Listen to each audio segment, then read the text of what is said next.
Altar, professor Kleber, vem aqui, Kleber. Professor Kleber é o vaso que Deus escolheu para ministrar uma palavra ao meu, ao seu coração. Não tivemos escola bíblica hoje, então ele se preparou aí, descansou pela manhã, pensou que ia ficar livre à noite, mas é o vaso que Deus escolheu, e eu tenho certeza que Deus vai falar com você nessa noite.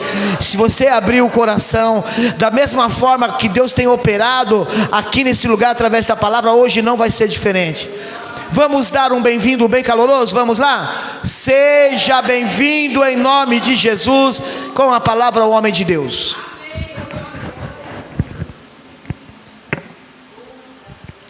Salve a igreja com a paz do Senhor, amém? Aproveitando que os irmãos estão de pé, vamos abrir as nossas Bíblias. Daniel, livro de Daniel, capítulo de número 3. Daniel capítulo 3, vamos ler apenas 3 versículos. Se encontra o versículo de número 16, versículo de número 17 e versículo de número 18. Daniel capítulo 3, versículo 16 ao versículo de número 18. Estou bastante feliz de estar reunido mais uma vez com os irmãos e com essa oportunidade para trazer a palavra de Deus. Vamos ver para que não percamos tempo. Daniel 3, versículo 16, que diz assim: Responderam Sadraque, Mesaque e Abednego, e disseram ao rei Nabucodonosor: Não necessitamos te responder sobre este negócio.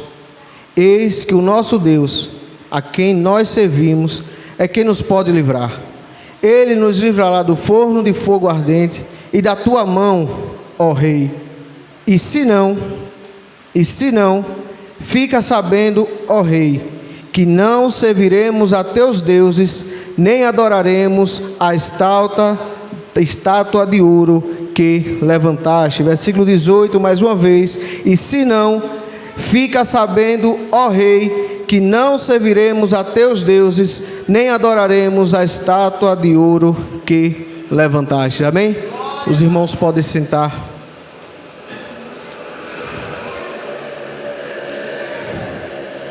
Sempre que o pastor me chama para trazer uma palavra, dá aquela agonia, né? Aquele nervoso. Eu dizia ali até o menino, hoje ele entregou mais cedo, né? É mais tempo, aí complica. Mas Deus colocou essa palavra no meu coração, igreja. Peço que os irmãos fiquem atentos que Deus quer falar com você aqui nessa noite. Essa palavra que é muito conhecida da igreja, de criança a adulto, desde a minha escola dominical, eu aprendi sobre a história de Sadraque, Mesaque e Abednego. Nomes esses que eles receberam na Babilônia quando estavam cativos sobre a posse do rei Nabucodonosor. Antes eram chamados de Ananias, Misael e Azarias. Esses 3 jovens, junto com Daniel, que foi quem escreveu e relatou essa história, estavam cativos na Babilônia, estavam sob o poder babilônico. E por que eles chegaram até a Babilônia, levado cativo? O povo de Israel, o povo de Deus. Para os irmãos, não custa lembrar que os irmãos já sabem, Israel ele pecou terrivelmente contra o Senhor. Se a gente voltar para a história, quando Deus ele escolhe um povo para si, quando Deus ele escolhe um povo para ser chamado de seu, vocês é meu povo, Deus ele diz: olha, eu vou te abençoar, eu vou te colocar em uma terra frutífera, eu vou guiar os seus passos. Se você guerrear, você vai vencer, não tem problema comigo, você está do meu lado e eu estou do seu lado. Mas Deus colocou diretrizes, Deus colocou lei, Deus colocou um porém: se vocês de todo o coração me buscarem, se você observar a minha lei. Deus chama uma certa vez Moisés e diz: olha, eu vou ter que botar diretrizes para o povo saber, para o povo não ter desculpa lá na frente. E Deus ele dá 10 mandamentos para o seu povo. Esses 10 mandamentos o povo viu apenas como uma lei, que ele era só para praticar em atos. Jesus lá na frente ele vai testificar, vai cumprir esse mandamento e vai dizer: não só em atos, não é só em obras que você pode cumprir esses 10 mandamentos. Isso vai muito além do que você pensa e muito além do que você imagina. Quando Deus ele dá os 10 mandamentos a Moisés, o primeiro de todos, o que embasa todos é: eu sou o Senhor teu Deus, que te tirei da terra do Egito. O Senhor começa, da casa da servidão. Não terás outros deuses diante de... Não terás outros deuses diante de mim. Todo o restante do mandamento é baseado em cima desse aqui. Porque não adianta, se o povo de Israel dissesse: eu não sou um assassino, eu não sou um prostituto.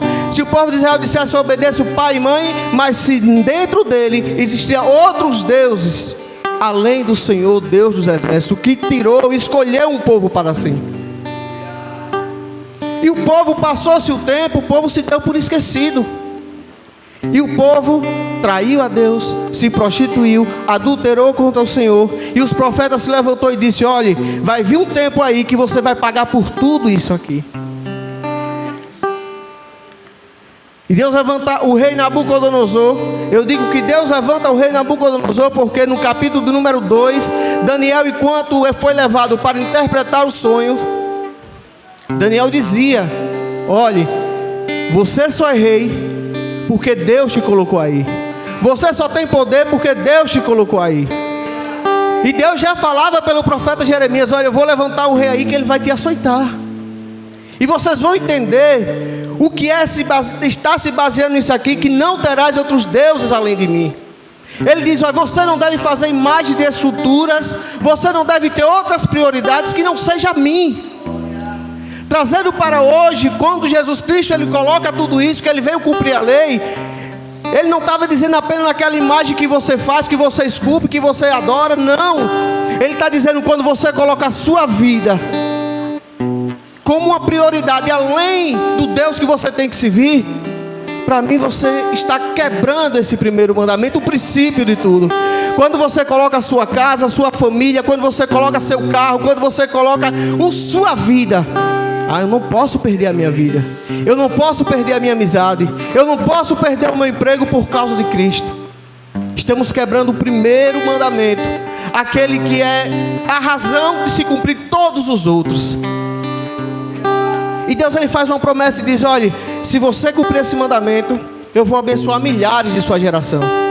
Porém, se você não cumprir, se você ter outros deuses além de mim, me desobedecer, eu vou castigar até a 3ª ou 4ª geração. Aí nós vamos lá para o livro de Daniel, 606 a.C. Daniel estava cativo e seus 3 amigos, Ananias, Misael e Azarias, muito pelos pecados de seus pais.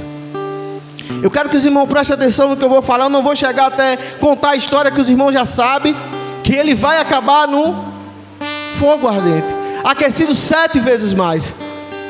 Mas eu quero que os irmãos entendam, eu quero chegar aqui. Tudo que Deus fez que é perfeito, tudo que Deus fez que é agradável, o inimigo sempre, desde o começo da terra, desde o começo de tudo, o inimigo quer desconstruir. E essa história que nós lemos aqui, sobre Ananias, Misael e Azarias, ela é presente no dia de hoje. Escute, quando eles são levados cativos, o rei já dá uma ordem logo de imediato: desde o meu jantar desde a minha mesa, ele tem que comer da minha mesa, porque ele só pode ser forte, só pode ser vistoso, só pode ser alto, saudável, se ele comer do manjar do rei. É o que o mundo oferece aí. Você só pode ser bem sucedido se você comer do manjar do espírito da Babilônia que está lá fora. Escute, esse é um assunto que nós estamos tratando até nas escolas dominical. O espírito da Babilônia que quer dominar esse mundo está afrontando a igreja de Cristo. O rei Nabucodonosor era um rei sem escrúpulos, o maior rei da neobabilônica que já teve. Era um homem estrategista militar, persuador. Ele derrotou Judá com seu rei Joaquim, trouxe cativo o povo, saqueou o templo do Senhor. Deus disse: eu vou levantar o rei para castigar o povo. Por uma chicotada ele deu 10. Era terrível o rei Nabucodonosor. Aí ele chama o jovem e diz: olha, bota para comer da minha mesa. Daniel, movido pelo Espírito Santo, ele diz: não, eu não posso misturar com seus manjares impuros e imundos. Eu não devo me misturar. O chefe fica preocupado: mas se eu não der, você vai ficar franzino. Daniel diz: tenha calma. Daniel sabia que ele tinha um Deus que tudo supria e que tudo poderia fazer acontecer.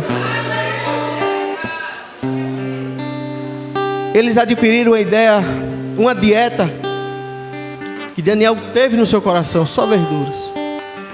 Passado 10 dias de teste, eram os homens mais lindos, mais vistosos, mais fortes de toda a Babilônia. O capítulo número 1, capítulo número 2. No capítulo número 2 vai ter lá uma história relatada que o rei Nabucodonosor tem um sonho e só Daniel soube interpretar. Com isso aí, Daniel ficou numa posição privilegiada com o rei Nabucodonosor. Abaixo do rei, só Daniel. Os 3 jovens, Ananias, Misael e Azarias, ficou também numa posição privilegiada. Tomavam conta dos negócios, uma província da Babilônia. Agora eu quero que você tente entender comigo o que o espírito da Babilônia, o que o inimigo das nossas almas lá fora, tenta desconstruir tudo aquilo que Deus fez. Desde o Éden lá, Ele criou o homem para ser adorador de um único Deus. A serpente diz: você pode adorar até você mesmo, você pode ser igual a Ele. O inimigo, ele tenta desconstruir o que Deus fez perfeito. Ele tenta desconstruir. 19 anos depois do rei ter um sonho e Daniel interpretar esses sonhos,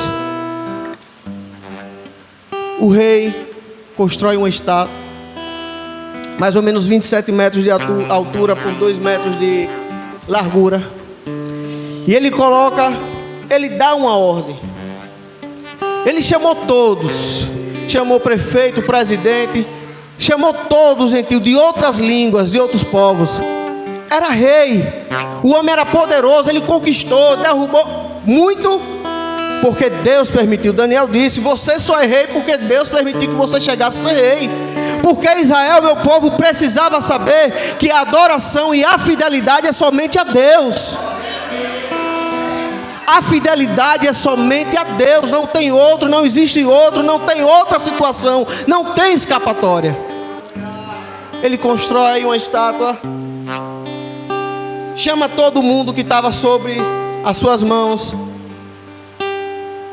e o arauto diz: olhe, vai tocar aí.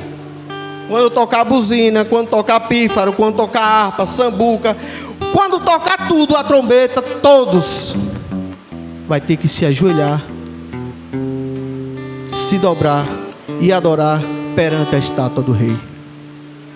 Todos tem que se ajoelhar, dobrar e adorar a estátua do rei. Tocou-se as buzinas, todos se ajoelharam. E a Bíblia vai nos relatar, pelo menos a Bíblia nos relata esses 3, que 3 homens em especiais, que a Bíblia vai relatar, que eles não se prostraram diante da estátua do rei. Ananias, Misael e Azarias, Sadraque, Mesaque e Abednego. Aí os invejosos, porque eles estavam em uma posição privilegiada perante o rei, tomava conta de uma província. Ele chama o rei e diz: olha rei, o senhor colocou um decreto aí, mas tem 3 engraçadinhos lá que tomam conta das suas coisas, que eles não querem se dobrar. O rei se enche de furor, manda chamar Sadraque, Mesaque e Abednego e diz o seguinte: olha, por acaso é de propósito?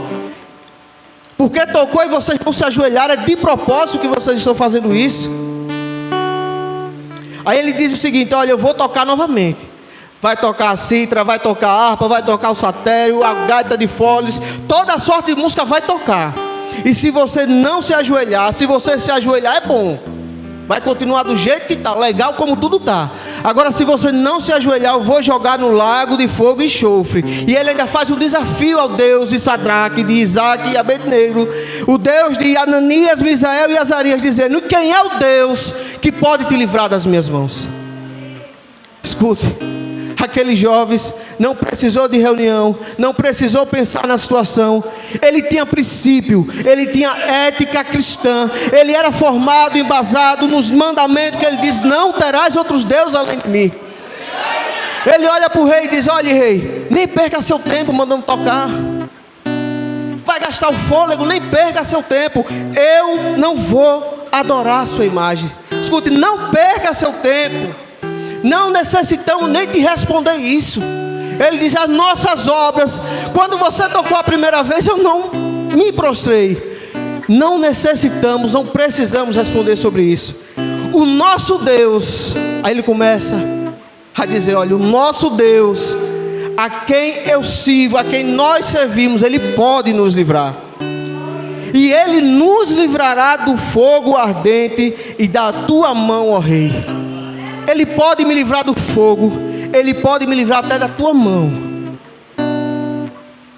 A passagem é bonita, é linda, mas a fé desses jovens ultrapassa o que nós possamos até entender. Ele diz: agora, e se não? Ou seja, se Deus ele não quiser nos livrar, o que foi louvado aqui, se Ele não quiser fazer, o que é que você vai fazer se Ele não quiser entrar com a providência na sua vida? O que é que você vai fazer se o seu boleto chegar e você não tiver o dinheiro para pagar? Você vai questionar a Deus? O que é que você vai fazer quando todos se levantarem lá fora contra a sua vida, por ser cristão, por ser quadrado, por ser louco, por ser doido? O que é que você vai fazer? Aquele jovem disse: olha, se Deus ele não nos livrar do fogo, nós ainda não nos prostraremos diante da sua imagem e nem adoraremos aos seus deuses, porque eles tinham a moral cristã dentro dele. Ele diz: só adora apenas ao Deus vivo de Israel. Eu quero que você pense comigo nessa noite que o que esses jovens fizeram é o que está acontecendo hoje na sociedade hoje aí fora. O mundo está impondo tantas porcarias, o mundo está impondo tantas coisas contrárias ao reino de Deus. Colégio, crianças, adolescentes, ensino fundamental, médio, faculdade, ambiente do trabalho, ambiente social, está impondo coisas que imorais, que quer se tornar moral. O que é certo passou a ser errado e o que é errado passou a ser certo. Aqueles jovens, você tenta imaginar comigo que eles tinham todo o motivo do mundo para dar qualquer que fosse de desculpa. Eles poderiam dizer o que quisessem. Deus abençoe. Eles poderiam simplesmente dizer: peraí, nós estamos aqui, não foi por causa de mim. Meus pais que pecaram. Eles pecaram. Jeremias, uma certa vez, ele chegou a dizer, Deus chegou para Jeremias e disse: Jeremias, dê uma volta aí na praça e procure um que fale a verdade, que seja justo diante de mim. Procure um que seja, e não encontrou. Ele poderia dizer: foi meus pais que pecaram, não fui eu. Eles poderiam ser o que muitas pessoas pensam hoje e agem assim: ah, mas se o irmão pecou, eu posso pecar. Se o irmão fez, eu posso fazer. Se o pastor caiu, eu posso cair. Escute, a sua fidelidade com Deus é individual e é com Ele. Você não deve ser ancorado, tá encostado em nem quem quer que seja. Sua esposa não te leva para o céu, seu marido não te leva para o céu, sua mãe não vai te levar para o céu, seu pastor não te leva para o céu. A sua fidelidade, o seu amor para com Deus vai te levar até o céu. A importância de ser fiel a Deus. Eles poderiam dizer, então, para não se indispor com o rei, porque ele tinha uma posição privilegiada. Olha, para não me dispor com o rei, vamos se ajoelhar aqui. Mas a gente não adora, só para eles ver. Só para eles ver. Ou não perder a amizade do rei, vamos se ajoelhar aqui. Escute, a fidelidade de Deus, a sua fidelidade para com Deus não é negociável, não é negociada com o mundo da Babilônia lá fora. Eu não posso estar no meio de uma rodinha de amigos, onde sai todo tipo de pornografia ou palavras impróprias, e dizer: não, mas é só para não perder a amizade, se afastando de Deus. Eu não posso estar sentado em uma mesa de bar. Não, mas eu só vou tomar uma cervejinha. Não, é sem álcool, porque eu sou crente. Mas você está colocando a sua fidelidade em Deus, a Deus em xeque. Deus, Ele não quer que você dê desculpas. Deus, Ele não quer que você negocie o reino dEle, porque Ele não precisa disso. Deus, Ele quer pessoas íntegras, moral e éticas perante o seu reino. Pessoas que não negociam a sua fidelidade a Deus, seja Ele por sua esposa, seja Ele por seu amigo, seja Ele por seu patrão, seja lá o que for. Esses jovens, eles poderiam simplesmente dizer: vamos se ajoelhar. Deus nos perdoa. Ele perdoa. Porque Deus uma certa vez chegou e disse: Jeremias, chame lá o povo e pergunte a ele o que é que acontece quando, naquela época, uma mulher traía o seu marido. O que é que acontece? O povo começou a gritar euforicamente: tem que morrer, tem que apedrejar. Aí Deus usa Jeremias e diz: olha, vocês têm me traído todos os dias, mas a minha diferença de mim e de vocês é que eu ainda te amo e te quero você de volta. Deus, Ele quer restaurar, Deus, Ele quer trazer. Deus disse: olha, vocês deixaram o manancial de águas vivas para cavar cisternas rotas, que não retém águas. Vocês deixaram de ser uma flor madura para secar em uma cisterna, em um lugar que não retém água. Esses jovens, eles não negociaram a sua fidelidade a Deus. Eles poderiam olhar para trás e dizer: olha, meus pais negociaram, os meus antepassados negociaram, construíram o bezerro de ouro, adoraram outros deuses. Escute, eles poderiam olhar e dizer: lá atrás, eu estou em uma terra estranha, na Babilônia, no poder de um rei totalmente sem escrúpulo. Quando ele dizia que era para matar, era para matar. Não temia a ninguém, zero temor a Deus. É tanto que ele afrontou: quem é seu Deus que vai me livrar? Ele poderia dizer: eu estou numa terra estranha, eu tenho todo o direito do mundo de adorar a imagem dele. Porque quando os meus pais estavam em Jerusalém no templo, dentro do templo eles estavam adorando a outros deuses, mas eles não quiseram negociar sua fidelidade. Não colocaram culpa nos seus pais, não colocaram culpa nos seus irmãos, não colocaram culpa no seu pastor, não colocaram culpa no seu líder, não colocaram culpa na sua esposa, nos seus pais. Não, eles dizem: olha, eles podem ter caído, todos aí podem ter se prostrado, mas eu vou continuar de pé e não vou adorar a estátua do rei que levantou, porque eu adoro somente a Deus. Não negocie a fidelidade, sua fidelidade com Cristo. Em Apocalipse capítulo 2, versículo 10, vai dizer que não temas as coisas que está por vir. Muito de vós será lançado na prisão. Apocalipse. Muito de vós será lançado na prisão, mas ser fiel até a morte, e dar-te-ei a coroa da... Aqueles jovens, ele não pensou no momento. Ele diz: olha, Deus, Ele até pode me livrar. Ele sabia, conhecia, era movido pelo amor de Deus. Ele sabia que Deus poderia livrá-lo. Mas ele diz: olha, Ele pode livrar da fornalha, Ele pode me livrar das suas mãos, mas se Ele não quiser, eu vou ser levado como sacrifício vivo, mas eu adoro somente ao Deus de Israel. O mundo hoje, aí fora, está tentando colocar algo dentro das igrejas, e uma frase até que é demoníaca, que diz: se te faz feliz, pode. Escute, Deus é amor e Ele é advogado. Está lá em 1 João. Para aqueles que pecam de forma inocentemente, aqueles que pecam porque caem, porque é natureza humana. Agora aqueles que pecam de forma proposital, querendo provar, contestar o amor de Cristo. Prega um Deus aí fora que nada tem a ver com o que a Bíblia nos relata. Um Deus que é amor, um Deus que ama o pecador, sim, mas Ele aborrece o pecado. Aí fora tentam negociar a entrada dentro das igrejas. Ah, mas não tem problema, o tempo mudou, passou-se a época. Se você pensar como você pensava 10 anos atrás, você é quadrado, você é doido. Ah, mas o que é que tem? Você vai esperar para casar, para você ter um relacionamento? O espírito da Babilônia está no mundo, tentando entrar, tentando destruir o reino de Deus.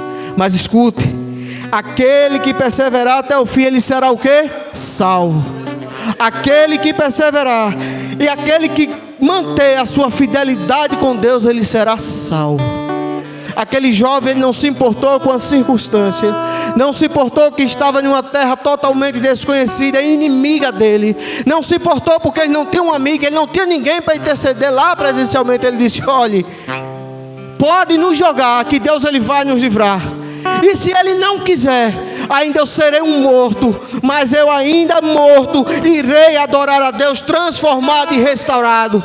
Eles não negociaram a sua fidelidade com Deus, da mesma forma que nós não devemos negociar a nossa fidelidade com Cristo. Ser cristão, seguidor de Cristo, não é fácil. E não é que vai ficar fácil, porque não vai. Está ruim agora, daqui a 1 ano vai ficar pior, daqui a 3 anos vai ficar pior. Não é o homem, não é o servo, não sou eu maior que o Senhor. E Deus ele diz: olha, nos últimos dias muitos de vós serão perseguidos, lançados em prisões. Doutrinas falsas tentarão entrar na mente daqueles que tentam seguir a Cristo. O mesmo Espírito que desde o começo do mundo tenta destruir a ética moral que Deus colocou, age hoje de forma muito maior, cada dia que passa. Mas nós sabemos que quando tudo isso acontecer é porque está próximo o fim. E aqueles homens não negociaram a sua fidelidade com Deus. E o rei Nabucodonosor se encheu de ira e jogou aqueles jovens dentro da fornalha. E a história vocês já sabem. Quando jogou dentro da fornalha, aquecida 7 vezes mais, que até quem foi jogar aqueles homens atados morreram. O rei observou e viu que não estavam 3, estavam 4. Escute, quando não negociamos a nossa fidelidade com Deus, Deus ele pega nas nossas mãos e nos leva até o fim. Quando não negociamos a nossa fidelidade com Deus, não importa o que o mundo diga, não importa o que o mundo ameaça, não importa o que o mundo fala. Quando não negociamos a nossa fidelidade com Deus e persistimos num alvo que é Cristo, num alvo que é o céu, Deus ele não nos abandona. Ser fiel a Deus não é uma questão de prioridade. Ser fiel a Deus não é só uma questão de posição. Eu não sou fiel a Deus porque na minha casa tem tudo. Eu não sou fiel a Deus porque na minha casa está faltando, eu tenho que ser para Ele me abençoar. Não é assim. Esses jovens, ele tinha tudo e ao mesmo tempo ele não tinha nada. Ele tinha o favor do rei, estavam vivendo debaixo do rei, mas ao mesmo tempo ele sabia que não tinha nada, porque nada ali pertencia a eles, eram cativos. Ele sabia que se ele não se prostrasse diante da imagem, o rei o mataria. Mas a fidelidade dele não estava nas coisas que ele poderia receber, não estava nas coisas que ele poderia granjear. Nós temos que entender que a palavra é para vocês e é para mim. Nós temos que entender que ser fiel a Deus é no pouco e é no muito. Ser fiel a Deus é quando eu abro minha conta bancária e tem lá 10 milhões, ou se eu, quando eu abro, está com 0. Ser fiel a Deus não é simplesmente porque eu fiz 3 refeições ao dia, não. Se eu fiz 3, se eu fiz 2, se eu fiz nenhuma, se eu amanheci o dia, abri a despensa, não tinha nada, eu tenho que ser fiel a Ele, porque Ele é fiel comigo. Ser fiel a Deus independe se o professor da minha faculdade diz que ser ateu é a moda. Você é homem com homem, mulher com mulher é a moda. O Deus que você prega aí está errado, esse Deus aí não é amoroso, é um Deus. Ser fiel a Deus consiste em lutar contra isso e dizer: olha, eu adoro somente a um Deus, o Deus de amor, o Deus que ama o pecador, mas Ele aborrece todo tipo de pecado, grande ou pequeno. Ser fiel a Deus independe se eu tenho um carro do ano ou se eu ando de pé. Ser fiel a Deus independe se eu ando 3 quilômetros para vir para a igreja ou se eu moro do lado dela. Ser fiel a Deus independe das circunstâncias que estamos ou que vamos passar. Ser fiel a Deus é uma questão de prioridade que temos que ter com Ele. Ser fiel até a morte e dar-te-ei a coroa da vida. Essa é a promessa que Ele nos traz. Eu não adoro porque Ele traz algo para mim. Foi louvado aqui. Se Ele não quiser abrir o mar, se Ele não quiser te curar, se Ele não quiser te dar aquela vitória na justiça que está lá, se Ele não quiser te dar uma casa própria, se Ele não quiser te dar um carro do ano, seja fiel a Deus. Ser fiel a Deus, igreja, é a melhor coisa e a melhor opção. Você tem várias opções. Você pode viver aqui dentro como se fosse mais um. Você é fiel no domingo, mas de segunda a sábado você não é. Você pode viver aqui dentro sendo aquele crente que é fiel apenas quando você está com a Bíblia na mão ou quando você está escutando louvor no seu carro. Você pode ser fiel a Ele. Mas o verdadeiro crente, o verdadeiro fiel é aquele que é fiel das 6 horas da manhã até a meia-noite do outro dia. Das 6 às 6 do outro dia, o ciclo de 24 horas completo. Ser fiel a Deus é uma escolha e a melhor escolha que tem. Escute, todos aqueles de Gênesis e Apocalipse que conhecemos na história, que Deus não nos deixa de enganar, que está na Bíblia, todos aqueles que foram fiel alcançaram misericórdia de Deus. E ainda aqueles que a Bíblia vai dizer lá que morreram por amor do Evangelho de Cristo. Coisas maravilhosas estão guardadas para eles, estão descansando em Cristo.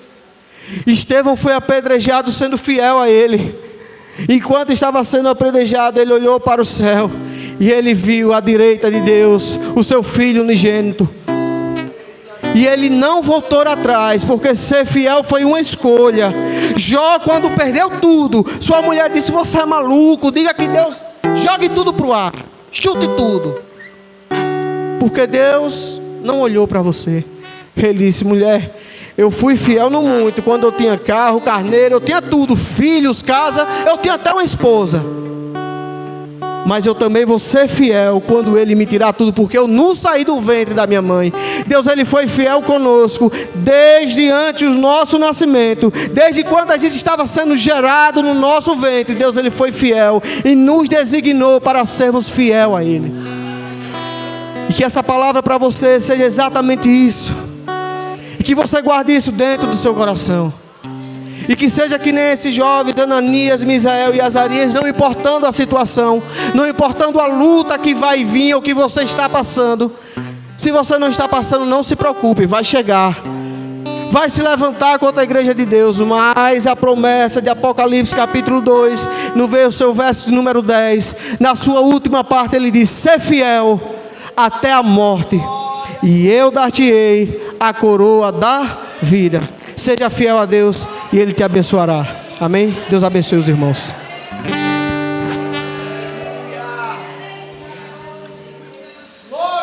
Glória a Deus. Você pode glorificar a Deus por esse ensino, por essa palavra, por essa instrução. Temos valores e princípios de ordem espiritual